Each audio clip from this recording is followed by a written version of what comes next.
Hello everyone! Welcome back to Solar Entertainment. It's been a while, but we're back with another movie review. I'm Nishant and... I'm Gina. And this time, we went to see It Chapter 2, and we're gonna review it for you guys right here, right now, with Solar Entertainment. Let's get started. Something happens to you when you leave this town. The farther away, the hazier it all gets. You lied. And I died. You lied. And I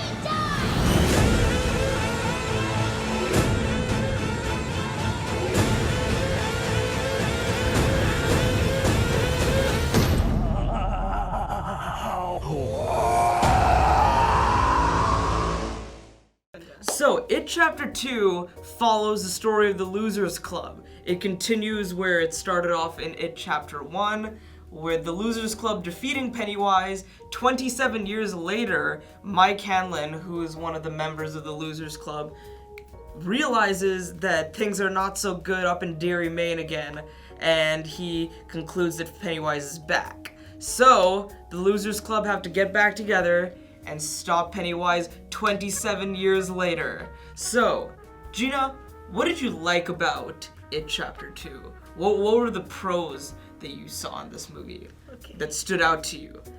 Okay, first of all, disclaimer, I did not watch the first It movie, nor the old one back in the 90s, so, yeah. From that point of view, I think the second movie did a really good job informing, someone who hasn't seen, the first one or the previous ones. The second movie did really good by introducing flashbacks or little, fuzzy moments that happened from the first film, I believe. I'm not sure. So that really helped someone like me, kind of understand the relationship between, the group and, how close they were. And I didn't feel disconnected at all. Yeah, there's a lot of moments in the movie where they're kind of going on their own journey, trying to figure out how to defeat Pennywise again. And they come across moments which they experienced in the past, places which they remember, and the flashbacks are natural. I would say that sometimes they overuse the flashbacks a bit, but for someone like Gina who hasn't seen the first movie, they really helped with solidifying the relationships with the Losers Club, how each member works together, who likes who works well with someone else, kind of like that. Yeah. To me, the movie wasn't scary, but it did really good, ending the entire Yeah, I agree. I think the scares were there. I think it enhanced the movie in terms of the tone and how it was going with Pennywise and whatnot. I think I forgot to mention, Pennywise was great. Pennywise, every scene with Pennywise is amazing, and I loved his whimsical touch that he put, that Bill Skarsgård put to the role. But I don't think the scares really hit home with me. I think they were just there, and they're really fast in your face, and it just happened. Yeah. I feel like it did good, building up to that moment, even though we did expect it. Some of the scares were really we anticipated, but in most scary movies, whenever it comes to the final boss or whatever, there usually stupid things happen that may not what's the point of it? But all the events that happened leading up to the end, it wasn't, or it didn't feel like a waste of time. Everything felt wholesome and one downside I kind of saw with the ending though is it was pretty formulaic. It was formulaic, but it happened and it was good. And I won't spoil anything too much, but there was a lot of there's too much going on for the eyes happening in the final third act of the movie. Just too much going on all at once, and my eyes were just kind of we don't want to spoil anything, but we'll just say this: we were sitting in the front row, and it was just a little too much going on. I had to close my eyes. I had to kind of close my eyes too. Once you guys see the movie, you guys will understand what we're talking about.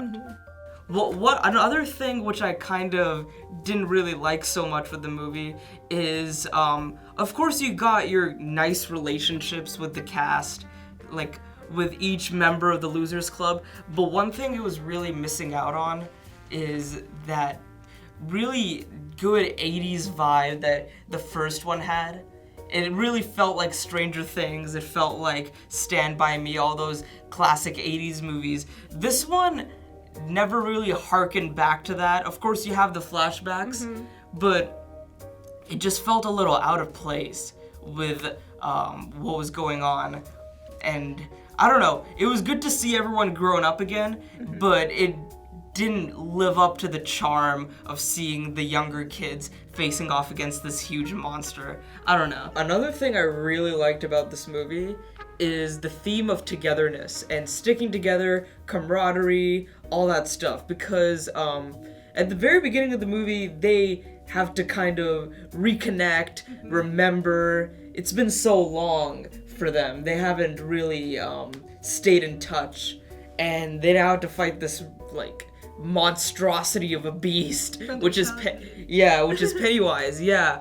But throughout the movie, they really learn to stick together, to work together, to share each other's strengths and weaknesses, and really come together as a team to defeat this common evil. Because there's a lot of setbacks they have along the way, in terms of some people not, like, putting in as much work as the other people, and like not taking it as seriously, and other kind of setbacks as well, which I don't want to spoil for you guys. You could really see these characters grow, and they really developed into their adult selves.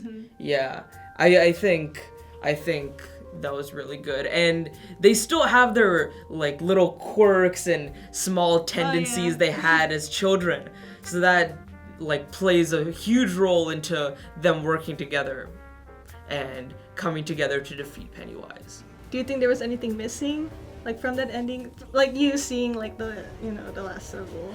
No, I don't know. Yeah, I also did see the 90s miniseries.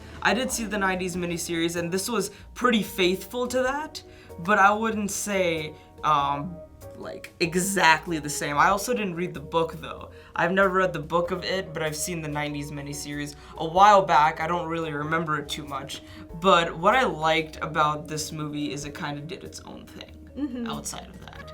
So I don't think anything was particularly missing or particularly like stood out that wasn't supposed to be there. I guess it was its own iteration. Yeah. Verdict. Okay. So what would you rate this movie out of 10? And any final thoughts about it? For my first time seeing like this film, I would say 8.5 out of 10. That's a Very good close to a review. 9, but That's a good score. High score. I would give it a solid, maybe I'll give it an 8. I'll give it an 8 because I enjoyed the movie. It was good. I don't think it was as good as the first one though. It didn't hit the, I don't know. It didn't have the charm of the first one. I can't relate. Yeah, unfortunately, you haven't seen it. You should definitely see the first movie. I absolutely will. Yeah, it didn't have the charm of the first movie. I did say that some, like, things didn't stand out and everything was, like, in its right place, but I think some scenes didn't really need to be there. There were some unnecessary scenes. It just kind of added up to too much of that. And the ending was great. The climax was good, but the eye strain. Yeah. Yeah. That was just a small part of it though. But yeah, I guess that concludes our review of It Chapter 2. You guys should definitely see it. Also, don't bring any kids to see this movie. We saw a 12-year-old at the theater. That's not a good idea. Yeah, it's an R-rated movie. Yes, and yeah, definitely go check this out and stay in touch for our future Solar Entertainment episodes. This has been Nishant. This has been Gina. And we'll see you guys soon.